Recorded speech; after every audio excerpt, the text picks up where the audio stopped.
ರುದ್ರಗ ಎಂಬುವನು ಸಹ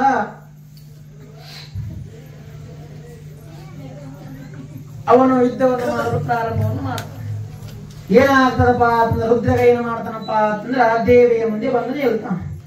ದೇವಿ ಅವನನ್ನು ನೋಡಿ ಏನ್ ಹೇಳ್ತಾಳಪ್ಪ ಅಂತಂದ್ರ ದೇವಿಯ ಮೇಲೆ ಬಾಣಗಳನ್ನು ಪ್ರಹಾರವನ್ನು ಮಾಡ್ತಾನೆ. ಯಾರು ಮಾಡ್ತಾರಪ್ಪ ಅಂದ್ರೆ ರುದ್ರಗ ದೇವಿಯ ಮೇಲೆ ಬಾಣಗಳನ್ನು ಪ್ರಹಾರ ಯಾವ ರೀತಿಯಾಗಿ ಮಾಡ್ತಾನಪ್ಪ ಅಂತಂದ್ರ ಮಂಜಿನ ರೀತಿಯಾಗಿ ದೇವಿಯ ಮೇಲೆ ಬಾಣಗಳನ್ನು ಪ್ರಹಾರವನ್ನಾಗಿ ಮಾಡ್ತಾನೆ. ದೇವರಿಗೆ ಅಚ್ಚರಿಗೊಳ್ತಾನೆ. ದೇವರಿಗೆ ಮುಂದಿನ ರಣರಂಗ ಏನು ಕಾಣಂಗಿಲ್ಲ. ಏನು ಕಾಣ್ತದಪ್ಪ ಅಂತಂದ್ರ ಮಂಜಿನ ರೀತಿಯಾಗಿ ಏನು ಕಾಣ್ತದಪ್ಪ ಅಂದ್ರೆ ಬರೇ ಬಾಣಗಳು ಕಾಣುತ್ತಾವ. ಅವಾಗ ದೇವಿ ಏನ್ ಮಾಡ್ತಾರಪ್ಪ ಅಂತಂದ್ರ 5-6 ನಿಮಿಷಗಳ ಕಾಲ ಯೋಚನೆಯನ್ನು ಮಾಡ್ತಾ ಯಾವ ರೀತಿಯಾಗಿ ಇದನ್ನು ನಾನು ಸಂಹರಿಸಬೇಕಂತ ಯೋಚನೆಯನ್ನು ಮಾಡಿ ಏನ್ ಮಾಡ್ತಾರಪ್ಪ ಅಂದ್ರ ವಾಯು ಮತ್ತು ಅಗ್ನಿಯು ಕೊಟ್ಟಿರುವಂತಹ ಅಗ್ನಿ ಕುಂಡವನ್ನು ಮಾಡಿ ಅದೇ ರೀತಿಯಾಗಿ ವಾಯು ಕೊಟ್ಟಿರುವಂತಹ ವಾಯುವಾಲಯವನ್ನು ನಾನು ಏನ್ ಮಾಡ್ತಾರಪ್ಪ ಅಂದ್ರ ಆ ಬಾಣಗಳ ಮೇಲೆ ಪ್ರಹಾರವನ್ನು ಮಾಡಿಬಿಡುತ್ತೆ. ಆ ಅಗ್ನಿ ಕುಂಡದಿಂದ ಆ ವಾಯುವಿನಿಂದ ಏನಾಗ್ತದಪ್ಪ ಅಂದ್ರೆ ರುದ್ರಗನ ಸೈನ್ಯ ಎಲ್ಲ ಏನಾಗ್ತದಪ್ಪ ಚುಡಿಪುಡಿಯಾಗಿ ಬಿದ್ದು ಬಿಡ್ತೈತಿ. ರುದ್ರಗನ ಸೈನ್ಯ ಏನಾಗ್ಬಿಡ್ತದಪ್ಪ ಅಂದ್ರೆ ನಾಶವಾಗಿ ಬಿಡ್ತೈತಿ. ರುದ್ರಗ ಏನಾಗ್ಬಿಡ್ತಾನೆ ಗಾಬರಿಯಾಗಿ ಬಿಡುತ್ತಾನೆ.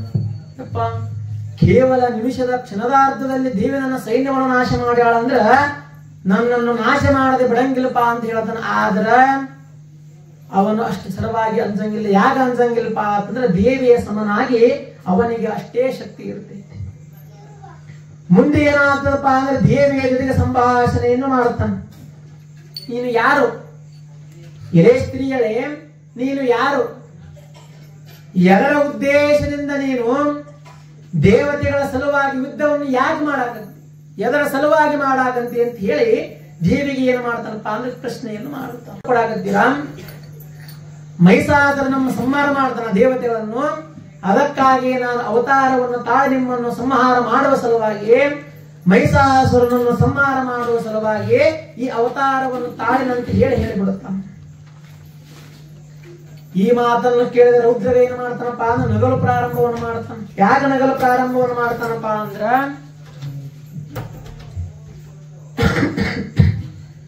ಈ ಸೃಷ್ಟಿಗೆ ಒಡೆಯ ಯಾರಪ್ಪ ಅಂತಂದ್ರೆ ಮಹಿಷಾಸುರ ಅಂತ ರುದ್ರಗ ಹೇಳ್ತಾನೆ. ಮಹಿಷಾಸುರ ಯಾರಿಂದ ಸಾಯುವುದಿಲ್ಲ. ಬ್ರಹ್ಮದೇವನ ವರ ಪಡೆದು ಮಹಿಷಾಸುರ ಯಕ್ಷ ರಾಕ್ಷಸ ಕುಲಕ್ಕೆ ಒಡೆಯನಾಗಿ ಬಾಳುವಂತೆ ವರಪ್ರದಾನವನ್ನು ಮಾಡಿಕೊಂಡ. ಹಾಸ್ಯ ಮಾಡ್ತೀಯಾ ನೀನು?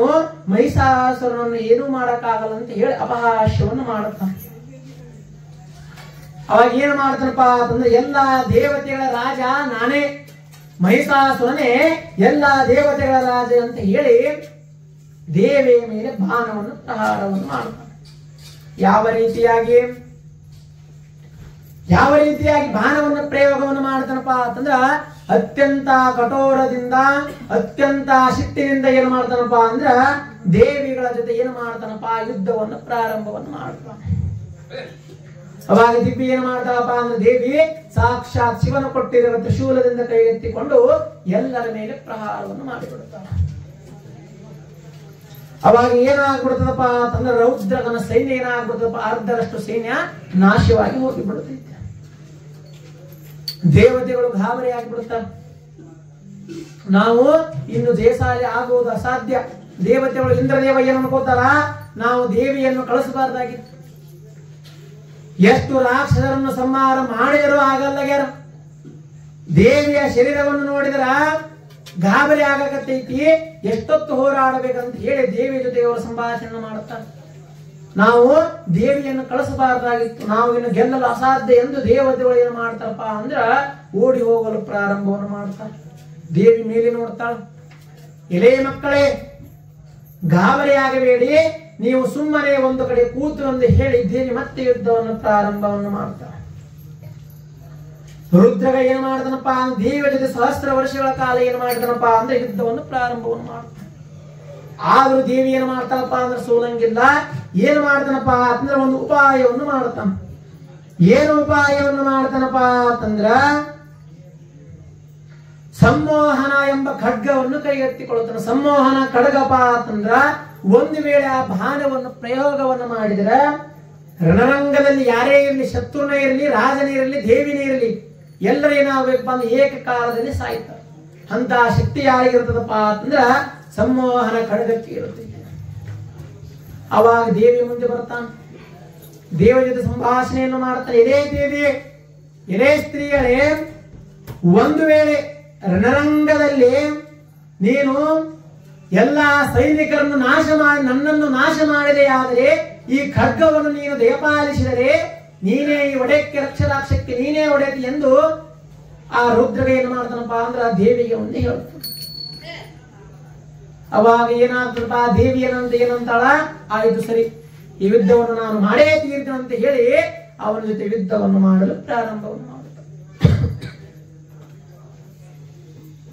ದೇವಿ ಜೊತೆ ಯುದ್ಧ ಪ್ರಾರಂಭವಾಗ್ತೈತಿ. ಏನ್ ಮಾಡ್ತಾನಪ್ಪ ಅಂತಂದ್ರ ಆ ದೇವಿಯ ಎದುರು ನಿಂತು ಏನ್ ಮಾಡ್ತಾನಪ್ಪ ಅಂತಂದ್ರ ಸಂಮೋಹನ ಖಡ್ಗವನ್ನು ತೆಗಿತಾನ.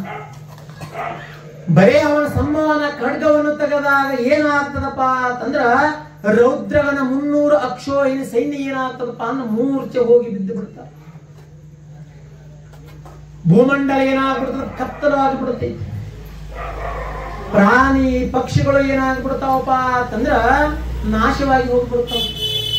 ಎಲ್ಲರೂ ಗಾಬರಿ ಆಗಿಬಿಡ್ತಾರೆ. ರೌದ್ರಗನೇ ಒಂದು ನಿಮಿಷ ಗಾಬರಿ ಆಗಿಬಿಡ್ತಾನೆ.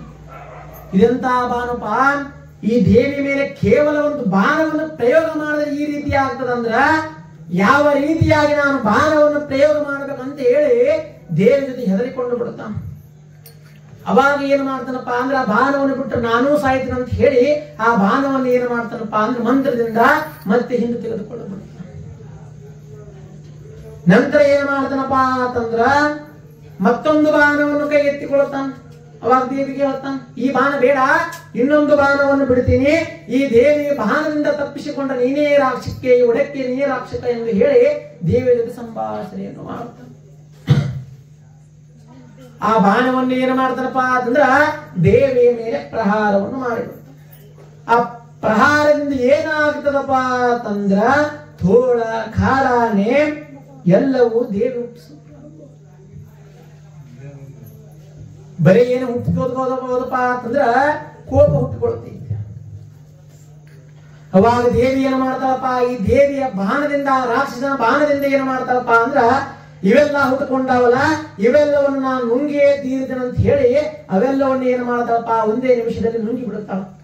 ಇದರಿಂದ ದೇವಿಗೆ ಏನಾಗ್ತದಪ್ಪ ಅಂದ್ರೆ ಮತ್ತೆ ಸಿಕ್ಕಾಪಟ್ಟೆ ಏನಾಗ ಸಿಟ್ಟು ಬಂದು ಬಿಡುತ್ತೈತೆ. ಅವಾಗ ಏನು ಮಾಡ್ತಾರಪ್ಪ ಅಂದ್ರ ಗದೆಯನ್ನು ಎತ್ತಿಕೊಂಡು ಏನು ಮಾಡ್ತಾನ ರೌದ್ರಗ ದೇವಿಯೊಂದಿಗೆ ಯುದ್ಧವನ್ನು ಮಾಡಲು ಪ್ರಾರಂಭವನ್ನು ಮಾಡ್ತಾನೆ.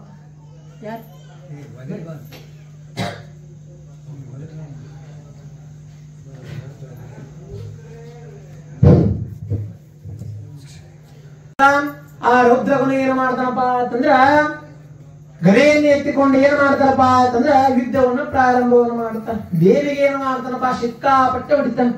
ಯಾವ ರೀತಿಯಾಗಿ ಹೊಡಿತಾನಪ್ಪ ಅಂದ್ರೆ ದೇವಿಗೆ ನಾನಾ ಭಾಗದೊಳಗೆ ಗಾಯವನ್ನು ಮಾಡಿಬಿಡ್ತಾನೆ. ದೇವಿ ಎದೆ ಭಾಗ, ದೇವಿಯ ಕುತ್ತಿಗೆ ಭಾಗ. ಇದರಿಂದ ದೇವಿ ಏನು ಮಾಡ್ತಾಳಪ್ಪ ಅಂದ್ರೆ ಅತ್ಯಂತ ಶಿಟ್ಟಿನಿಂದ ಏನು ಮಾಡ್ತಾಳಪ್ಪ ಅಂತಂದ್ರ ನಾರಾಯಣ ಕೊಟ್ಟಿರುವಂತಹ ಸುದರ್ಶನ ಚಕ್ರ, ಶಿವನು ಕೊಟ್ಟಿರುವಂತಹ ತ್ರಿಶೂಲ, ಯಮ ಕೊಟ್ಟಿರುವಂತಹ ಖಡ್ಗ ಎಲ್ಲವನ್ನು ತೆಗೆದುಕೊಂಡು ಏನು ಮಾಡ್ತಾಳಪ್ಪ ಅಂತಂದ್ರ ರೌದ್ರಗನ ಸಂಹಾರವನ್ನು ಮಾಡಲು ಪ್ರಾರಂಭವನ್ನು ಮಾಡ್ತಾಳೆ. ಆ ಬಾಣವನ್ನು ತೆಗೆದುಕೊಂಡು ಏನು ಮಾಡ್ತಾಳಪ್ಪ ಅಂತಂದ್ರ ಅತ್ಯಂತ ಸಿಟ್ಟಿನಿಂದ ಅವಳ ಸಿಟ್ಟವನ್ನು ಹೆಂಗಪ್ಪ ಅಂದ್ರೆ ಯಾರೂ ನೋಡಕ್ ಆಗಂಗಿರಂಗಿಲ್ಲ. ದೇವತೆಗಳೇ ಗಾಬರಿ ಆಗಿ ಬಿಡ್ತಾರ.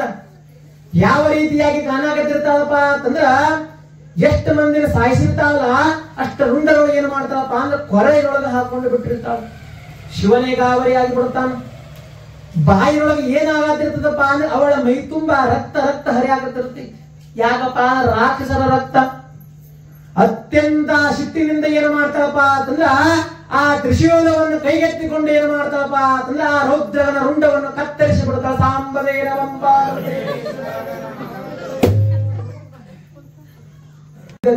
ರೌದ್ರಗನ ಏನು ಮಾಡ್ತಾಳ ಸಂಹಾರವನ್ನು ಮಾಡಿಬಿಡ್ತಾಳ. ಸಂಹಾರ ಮಾಡಿದಾಗ ಏನಾಗ್ತದಪ್ಪ ರೌದ್ರಗನ ರಕ್ತ ಏನು ಮಾಡ್ತದಪ್ಪ ಅಂದ್ರೆ ಭೂಮಿಯ ಮೇಲೆ ಬ್ರಹ್ಮಾಂಡದ ಮೇಲೆ ಚೆಲ್ಲಿ ಬಿಡತಿ. ಚೆಲ್ಲಿದಾಗ ಏನು ಉತ್ಪತ್ತಿ ಆಗ್ತದಪ್ಪ ಅಂತಂದ್ರ ಕ್ರೋಧ ಉತ್ಪತ್ತಿ ಆಗ್ತೈತಿ. ಹೆಂಗ ಕ್ರೋಧ ಉತ್ಪತ್ತಿ ಆಗ್ತದಪ್ಪ ಅಂತಂದ್ರ ಯಾರ ಮುಂದೆ ಮುಂದೆ ಜೀವನವನ್ನು ಮಾಡ್ತಾರ, ಯಾರ ಮುಂದೆ ಏನು ಜೀವನವನ್ನು ಪ್ರಾರಂಭ ಮಾಡ್ತಾರ ಎಲ್ಲರೊಳಗೆ ಏನು ಉತ್ಪತ್ತಿ ಆಗ್ತದಪ್ಪ ಅಂತಂದ್ರ ಕ್ರೋಧ ಉತ್ಪತ್ತಿ ಆಗಲು ಪ್ರಾರಂಭವಾಗ್ತೈತೆ. ಇಲ್ಲಿ ರೌದ್ರಗ ಅಂದ್ರೆ ಯಾರಪ್ಪ ಅಂತಂದ್ರ ಕ್ರೋಧ ಅಂತ ನಾವು ತಿಳ್ಕೋಬೇಕು. ರೌದ್ರಗ ಎಂದರೆ ಕ್ರೋಧ ಎಂದರ್ಥ ಅಂತ ಹೇಳಿ ಚಿದಾನಂದ ಗುರುವರ ವ್ಯಕ್ತವನ್ನು ಪಡಿಸಿಕೊಳ್ಳುತ್ತಾರೆ. ಅದು ಏನಾಗ್ತದಪ್ಪ ಅಂದ್ರೆ ಮುಂದೆ ಮನುಷ್ಯರ ಶರೀರದಲ್ಲಿ ಸಹ ಕ್ರೋಧ ಉತ್ಪತ್ತಿ ಆಗ್ತದೆ. ಯಾರು ಉತ್ಪತ್ತಿ ಆಗ್ತಾರಪ್ಪ ಅಂದ್ರ ನಮ್ಮ ದೇಹದೊಳಗೆ ಯಾರು ಇರ್ತಾರಪ್ಪ ಅಂದ್ರೆ ರೌದ್ರಗ ಇರ್ತಾರೆ. ರೌದ್ರಗ ಅಂದ್ರೆ ಕೋಪ. ಕೋಪವನ್ನು ಇಟ್ಟುಕೊಂಡು ಯಾವುದೇ ಒಂದು ನಾವು ಕೆಲಸವನ್ನು ಮಾಡಬೇಕಪ್ಪ ಅಂತಂದ್ರ ಈ ರೌದ್ರಗ ಯಾವ ರೀತಿ ಆಯ್ತು ನಮಗೂ ಅದೇ ರೀತಿಯಾಗಿ ಆಗ್ತದಂದ್ರೆ ಚಿದಾನಂದ ಗುರುವರು ಹೇಳ್ತಾರೆ. ಶಾಂತಿಯಿಂದ ಕೆಲಸವನ್ನು ಮಾಡಿ ನೋಡ್ರಿ, ಎಲ್ಲಾ ರೀತಿಯ ಕೆಲಸಗಳು ಆಗ್ತವು. ಆದ್ರೆ ರೌದ್ರನಂತೆ ಕ್ರೋಧವನ್ನು ಇಟ್ಟುಕೊಂಡ್ರೆ ಯಾವ ಕೆಲಸನೂ ಆಗುವುದಿಲ್ಲ ಅಂತ ಯಾರು ಹೇಳ್ತಾರಪ್ಪ ಅಂದ್ರ ಚಿದಾನಂದ ಗುರುವರು ಹೇಳ್ತಾರೆ. ಮುಂದೆ ದೇವಿ ಅವಸ್ಥೆಯನ್ನು ಕಂಡು ಏನು ಮಾಡ್ತಾರಪ್ಪ ಅಂದ್ರ ದೇವಿಯ ನಾಮಸ್ಮರಣೆಯನ್ನು ಮಾಡ್ತಾರೆ. ದೇವಿಯ ನಾಮಸ್ಮರಣೆಯನ್ನು ಮಾಡಿ ಏನು ಮಾಡ್ತಾರಪ್ಪ ಅಂತಂದ್ರ ಬ್ರಹ್ಮದೇವ, ನಾರಾಯಣ, ಮಹಾದೇವ ಏನ್ ಮಾಡ್ತಾರಪ್ಪ ರಣರಂಗದೊಳಗ ಬರ್ತಾರ. ಬಂದು ಏನ್ ಮಾಡ್ತಾರಪ್ಪ ಅಂತಂದ್ರ ಅಲ್ಲಿ ಬಿದ್ದಿರೋ ವಂಶಗಳನ್ನು ಕಂಡು ಗಾಬರಿ ಆಗ್ತಾರ, ರಕ್ತವನ್ನು ಕಂಡು ಗಾಬರಿ ಆಗ್ತಾರ. ಗಾಬರಿಯಾಗಿ ಏನ್ ಮಾಡ್ತಾರಪ್ಪ ಅಂತಂದ್ರ ಇಲ್ಲಿಗೆ ಸೃಷ್ಟಿಯ ಕಾರ್ಯ ಆರಂಭವಾಯಿತು ಎಂದು ಹೇಳಿ ದೇವಿಯ ನಾಮಸ್ಮರಣೆಯನ್ನು ಮಾಡಲು ಪ್ರಾರಂಭವನ್ನು ಮಾಡುತ್ತಾರೆ. ದೇವಿಯ ನಾಮಸ್ಮರಣೆಯನ್ನು ಮಾಡಿದಾಗ ಈ ಅಧ್ಯಾಯವನ್ನು ಏನ್ ಹೇಳ್ತಾರಪ್ಪ ಅಂತಂದ್ರೆ ಚಿದಾನಂದ ಗುರುವರರು ಈ ಅಧ್ಯಾಯವನ್ನು ಇಲ್ಲಿಗೆ ಮುಗಿಸಿ ಈ ಪುರಾಣವನ್ನು ಮಂಗಲವನ್ನು ಮಾಡ್ತಾರೆ. ಸಾಂಬದೇನವಂ ಪಾರ್ವತೇಶ್ವರ ಮಹದೇವ ರೂಪ ಹಂಗೆ ತಾಳದೇ ರೀತಿಯಿಂದ ಹಲವಾರು ರೀತಿ ಮಹಿಷಾಸುರನ ಸೈನ್ಯವನ್ನು ಸಂಹಾರ ಮಾಡ್ತಾರೆ. ಆದ್ರೆ ಇವತ್ತು ಏನಿರ್ತದಪ್ಪ ಅಂದ್ರೆ 4, 5, 6 ಅಧ್ಯಾಯದೊಳಗ ಏನಿರ್ತದಪ್ಪ ಅಂತಂದ್ರ ಮಹಿಷಾಸುರನ ಸೇನಾಧಿಪತಿಗಳಾದ್ರ ರೌದ್ರಗ ಹೀಗೆ 3 ಜನರನ್ನು 2 ಜನರನ್ನು ಸಂಹಾರ ಮಾಡ್ಯಾಳ. ಅದೇ ರೀತಿ ನಾಳೆ ದಿನ ಏನಿರ್ತದಪ್ಪ ಅಂದ್ರೆ ಮತ್ತಿಬ್ಬರನ್ನು ಸಂಹಾರ ಮಾಡಿ ಈ ಪುರಾಣವನ್ನು ಮಂಗಲ ಮಾಡುವ.